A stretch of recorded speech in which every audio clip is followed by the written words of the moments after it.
Welcome to Not Milk Never Milk. Subscribe if you're lactose intolerant. In this video, I will explain how to use Selenium Python. First, understand that Selenium is a powerful tool for automating web browsers, making it perfect for tasks like web scraping or automated testing. When combined with Python, it offers a very readable and efficient way to interact with websites. We will cover the essential steps to get you started, from setting up your environment to performing basic web interactions and understanding best practices. This guide aims to make your journey into web automation smooth and easy. To begin, you will need to set up your development environment.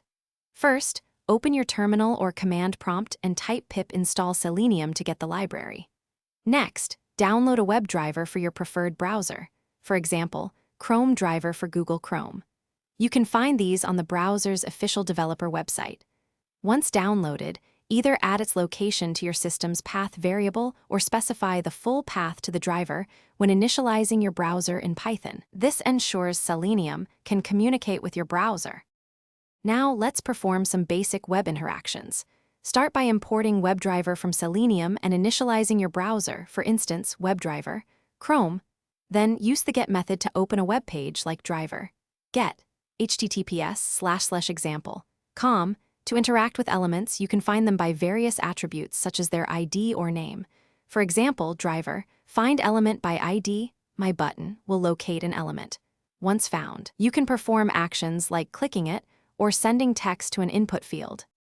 For more robust automation, consider advanced techniques. Use explicit waits, such as WebDriver wait with a timeout of 10 seconds, to ensure elements are present before interacting, preventing errors.